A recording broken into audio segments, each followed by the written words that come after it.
Well, hi, and welcome to our video on creating your own Halloween images. We're going to be looking today at... Don't you just hate it when that happens? That's better. Now, what we're looking at today is putting together your own video and or card that you can send to your friends at Halloween time using simple props you put together yourself at home. May as well get rid of that. Now, creating images for Halloween or any other event doesn't need to be an expensive activity, but it's something creative you can do yourself. You can obviously go online, you can find any number of packages that will give you ghost and ghouly images for Halloween, nice Christmassy ones, hats that pop onto your head when you press the button, etc. These are all great, but not one of them is unique to you. You've got the same tools as anyone else who downloads the same package. What we want to look at today is ways in which you can create your own images, something that's unique to you, you can send to your friends and family. And it doesn't need to be an expensive activity. The hand, that was relatively expensive, like £5. But you've got it for years, keep using it. Hello. These three, all bought from a certain shop, which I'm not going to promote the shop, but you could land a few of them for £1. Scar tattoos, sorry. Wee scary dog, looks like the wife. All these things are available, and you can use them to then dress up and work on your own image. Up now is a picture of some, again, a cheap £1 set of LED lights. They don't look great on their own, but let's have a look at what you can do with them. Take those lights, put them in a reflective background, a nice black reflective background. Adds a bit of atmosphere. There we go, get that done. And then, using your smartphone, you can add text. And suddenly you've got something that's unique to you. Costs you £1 to buy, mess around with it, and you've suddenly produced something that's worth sending to your friends and family at Halloween, even make it up into a poster, stick it in your door. So that's the first project we're going to look at tonight, is going through the stages of building that image. So the first one is take the image. I tend to like a black reflective background. Some people don't.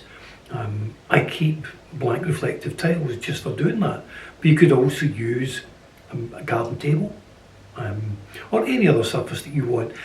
The best thing is to find a uniform surface so there's no detail that people can start looking through. You don't want them looking at the background, you want to look at the subject. So there's my nice background. Then again from that shop, £1 worth of tea light holder of Spooky Ghost. Stuck there.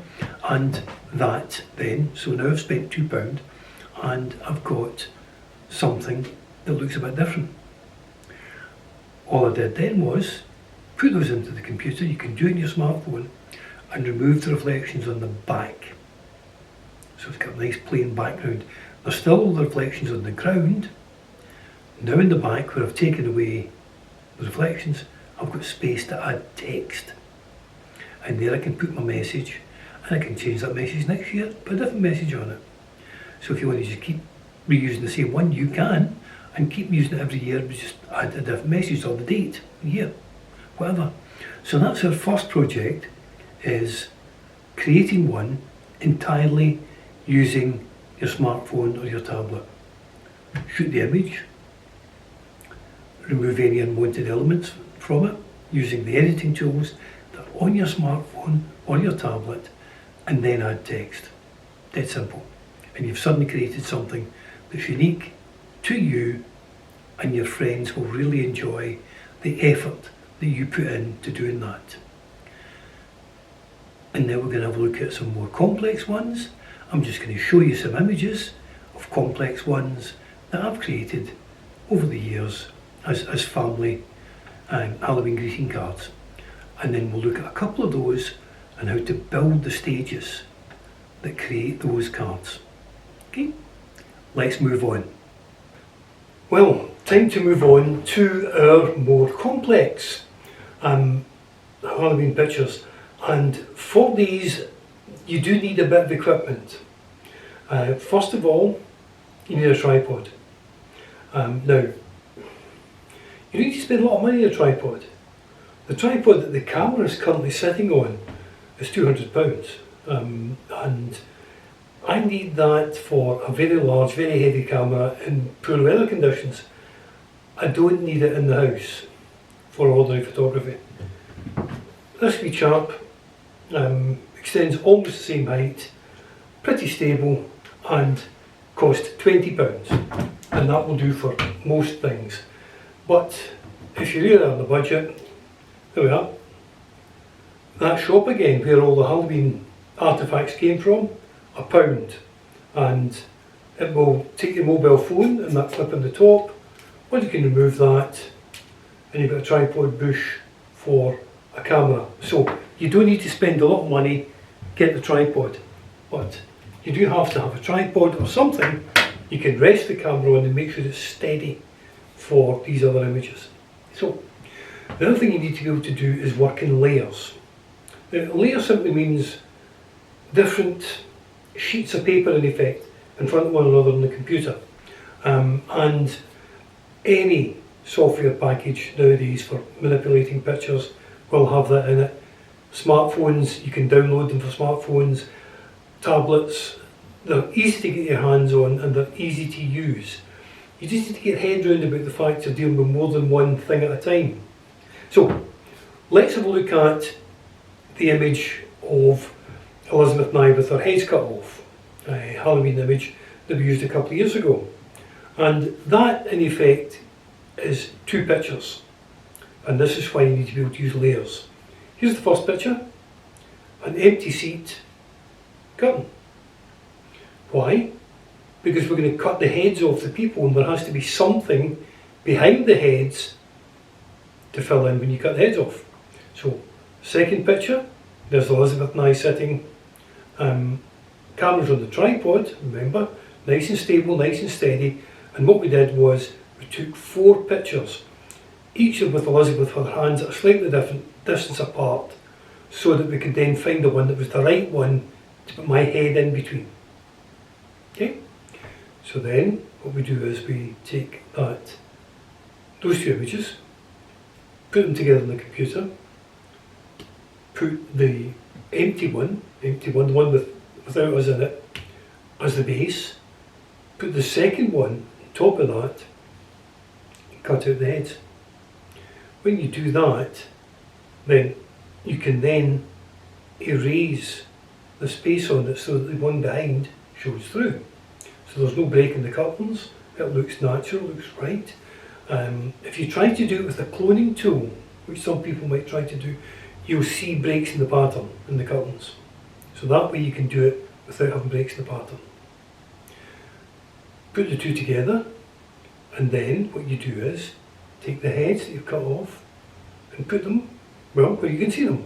One under the arm, one lying Elizabeth's lap with her hands on it. Final flourish, a brush with some red ink, and just paint over the necks. That's it. Simply done. So wee drops of blood down the side, and then a bit of text added. And that is how you do that image. It's really quite simple. You just need to get your head around this idea of using layers, which really are a doddle. Once you've done it once, you'll never look back.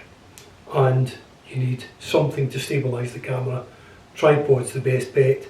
If you don't have a tripod, then there's plenty of other ways of doing it, but you need something to stabilise that camera for that picture. And now we'll have a look at the second one.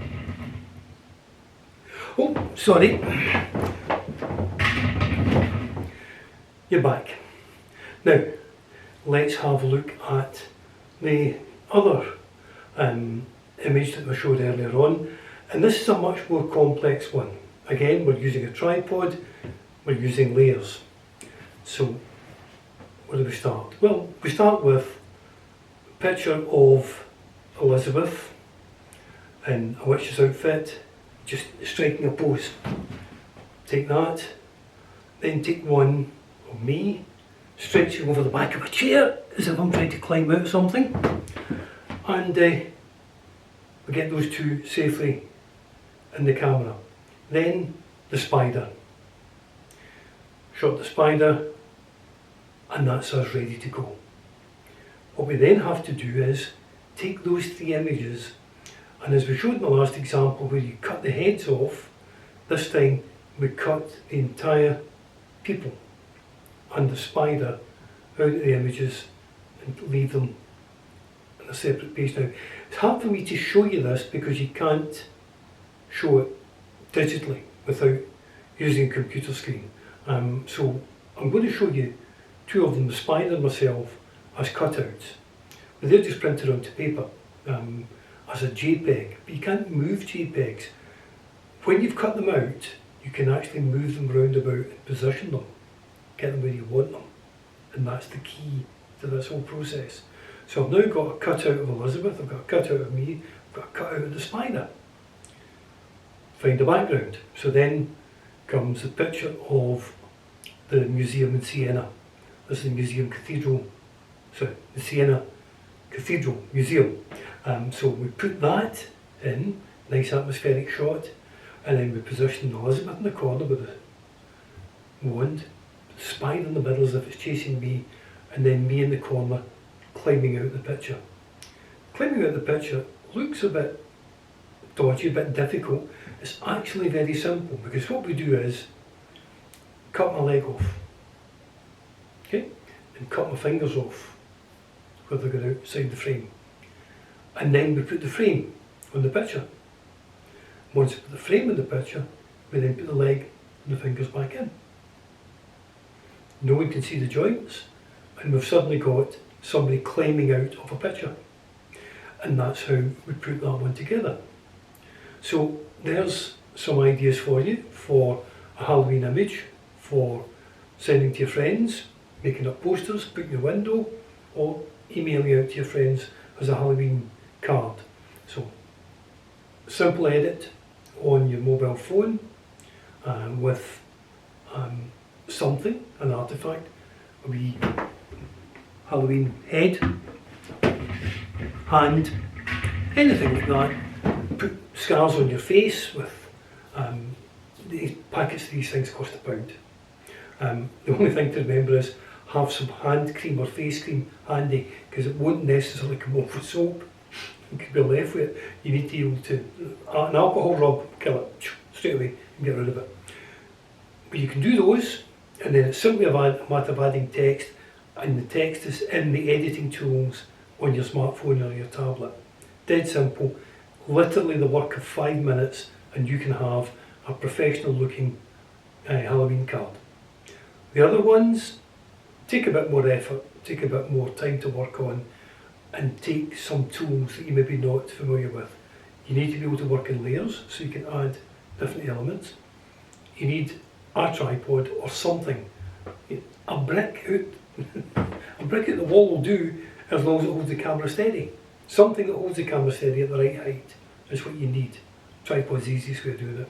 And as I say, this leaflet costs £1. I wouldn't trust my big professional camera on it, but anything short of that, I'd be happy to put on that and give it a good stable platform. These are a remarkable wee tool, because you can literally wrap it around something and the legs will bend.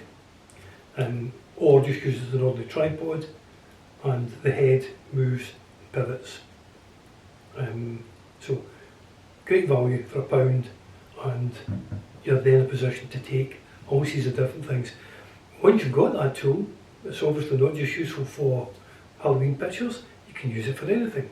And in the same way, once you've tried making one of these Halloween cards, you can make Christmas cards, birthday cards, Mother's Day cards, any other card you like. You can use the same methods and knock out cards for your friends, for family, at any time, and delight them with the efforts that you put in. So that's our Halloween card lesson. Thank you for paying attention, thank you for listening, thank you for watching, and hopefully you'll have a wee shot at that. I'm going to get started now on Elizabeth and I's card for this year. See you later. Thanks. Bye.